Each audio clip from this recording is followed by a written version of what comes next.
O Senhor esteja convosco. Proclamação do Evangelho de Jesus Cristo segundo Lucas. Glória a vós, Senhor. Naquele tempo, veio Jesus à cidade de Nazaré, onde se tinha criado. Conforme seu costume, entrou na sinagoga no sábado e levantou-se para fazer a leitura. Deram-lhe o livro do profeta Isaías. Abrindo o livro, Jesus achou a passagem em que está escrito: O Espírito do Senhor está sobre mim, porque Ele me consagrou como unção, para anunciar a boa nova aos pobres. Enviou-me para proclamar libertação aos cativos e aos cegos a recuperação da vista, para libertar os oprimidos e para proclamar um ano da graça do Senhor. Depois fechou o livro, entregou ao ajudante e sentou-se. Todos os que estavam na sinagoga tinham os olhos fixos nele. Então começou a dizer-lhes: Hoje se cumpriu esta passagem da Escritura que acabastes de ouvir. Todos davam testemunho a seu respeito, admirados com as palavras cheias de encanto que saíam da sua boca, e diziam: Não é este o filho de José? Jesus, porém, disse: Sem dúvida vós repetireis o provérbio: Médico, cura-te a ti mesmo. Fazem também aqui em tua terra tudo o que ouvimos dizer que fizestes em Cafarnaum. E acrescentou: Em verdade eu vos digo que nenhum profeta é bem recebido em sua pátria. De fato eu vos digo, no tempo do profeta Elias, quando não choveu durante 3 anos e 6 meses, e houve grande fome em toda a região, havia muitas viúvas em Israel. No entanto, a nenhuma delas foi enviado Elias, senão a uma viúva que vivia em Sarepta, na Sidônia. E no tempo do profeta Eliseu havia muitos leprosos em Israel, contudo, nenhum deles foi curado, mas sim Naamã, o sírio. Quando ouviram essas palavras de Jesus, todos na sinagoga ficaram furiosos. Levantaram-se e o expulsaram da cidade. Levaram-no até ao alto monte sobre o qual a cidade estava construída, com a intenção de lançá-lo no precipício.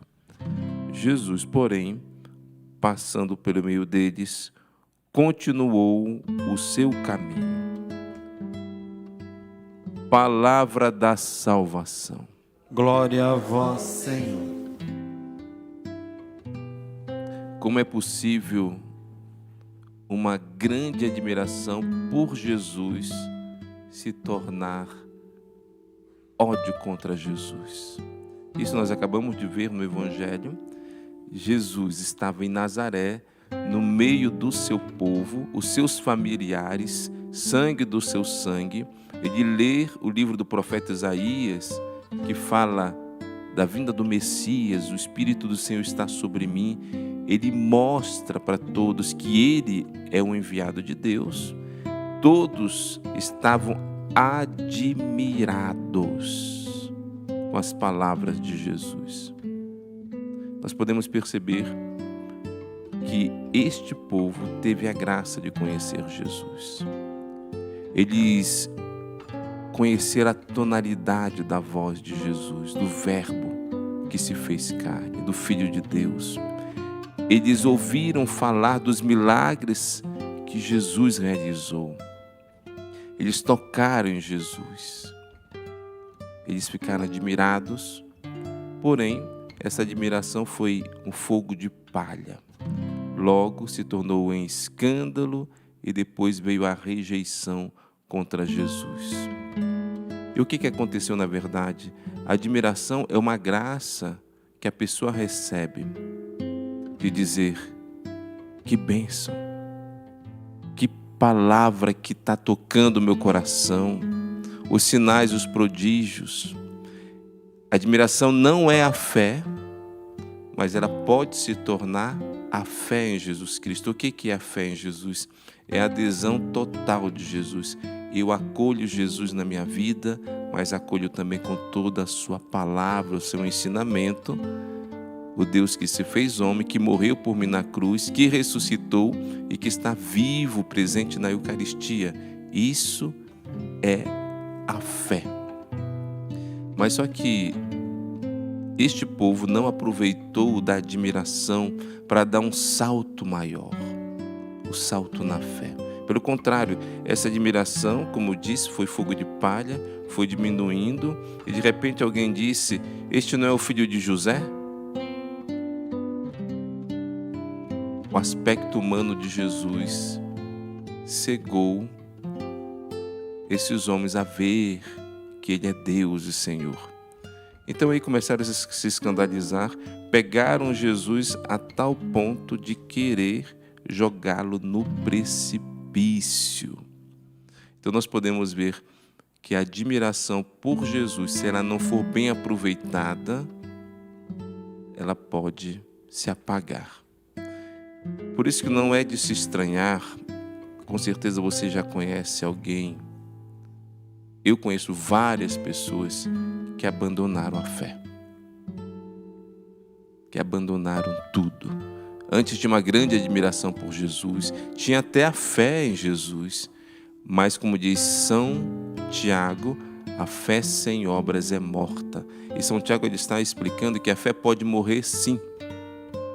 Essa fé que talvez no início era fervorosa, existia uma grande admiração por Jesus, a pessoa ia para a igreja, para a Santa Missa, servia na sua paróquia, e o tempo foi passando, essa pessoa foi esfriando e de repente abandonou a fé, abandonou tudo.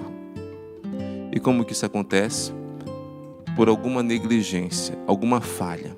Foi o dia que eu tive dúvidas e comecei a não mais acreditar em Deus, na ação de Deus na minha vida, e depois vem a preguiça espiritual, a pessoa não reza mais, não vai mais à missa, não se alimenta mais da palavra de Deus. Claro que a fé vai morrer, a fé pode se apagar. Por isso, queridos irmãos, eu estou ensinando vocês como que a pessoa vai perdendo a fé. Mas só que nós queremos pedir nesta missa que Deus aumente a nossa fé. Ela pode aumentar, ela pode crescer ainda mais. Então que possamos meditar sobre todas as maravilhas que Jesus realizou na nossa vida, na vida de tantas pessoas, e sermos pessoas do louvor, da admiração, mas muito mais do que somente uma admiração, do amor profundo a Jesus Cristo. E quando aparecer aquela dúvida na fé, quando você for questionado, sobretudo a respeito da doutrina da igreja, o credo que nós rezamos todos os domingos, creio em Deus Pai Todo-Poderoso, e de repente você tem uma dúvida ali, o que você tem que fazer? Dormir com a dúvida? Não. Você tem que enfrentar com atos de fé, dizendo: não, eu creio, eu acredito que Jesus ressuscitou. Eu acredito na Igreja Católica. E sobretudo, em relação à Igreja, quando nós acreditamos na Igreja, nós estamos acreditando em Cristo, que fundou a Igreja. E a Igreja é seu corpo místico na terra, o prolongamento de Cristo na história. Então nós temos que enfrentar cada dúvida a respeito da fé com atos de fé. De repente alguém bate na sua porta e diz: a Virgem Maria não intercede. O que você vai fazer? Vai dormir com essa dúvida? Não, vai buscar, vai estudar e vai rezar e vai dizer: não, eu acredito sim na intercessão da Virgem Maria. De repente alguém vai bater na sua porta e vai dizer que a Eucaristia não existe. Aquilo que nós recebemos na Santa Missa não é o corpo de Cristo. O que você vai fazer?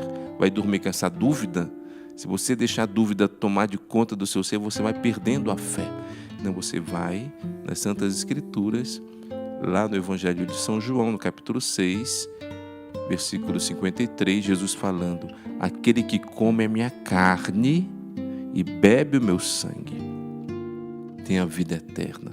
Jesus falou em comer, em se alimentar. Então eu vou expulsando da minha mente toda a dúvida. Assim eu não vou perder a fé. Eu não vou abrir brechas para que a dúvida tome espaço no meu coração. Então, queridos irmãos e irmãs, é verdade. Muitos que admiravam Jesus, pouco tempo depois quiseram matar Jesus. Muitos que eu conheci, que estavam na igreja, agora não abandonaram a fé, agora não suportam mais que falem de Jesus. Já mataram Jesus. Não suportam mais o ensinamento de Jesus. Não suportam mais aquilo que Jesus pede, um caminho de santidade. Não suportam. Então que possamos realmente pedir a graça, que Deus nos livre do mal, da perda da fé, que pelo contrário a nossa fé aumente ainda mais e que possamos dizer como São Tomé. Muitas das vezes São Tomé é criticado porque duvidou, mas ele proclamou a fé em Jesus dizendo: meu Senhor e meu Deus. Ele reconheceu em Jesus o próprio Deus feito homem. É aquilo que nós dizemos na missa, muitas das vezes na elevação da Eucaristia: meu Senhor e meu Deus, eu creio, mas aumenta a minha fé. Aumenta ainda mais a minha fé, Senhor, porque sem Ti eu não conseguirei viver. Somente em Ti eu posso colocar toda a minha confiança e esperança. Agora faça a sua oração, vai pedindo no seu coração o dom da fé, dizendo: Senhor, derrama sobre mim o Teu Espírito Santo e dai-me a graça de ter uma fé inabalável.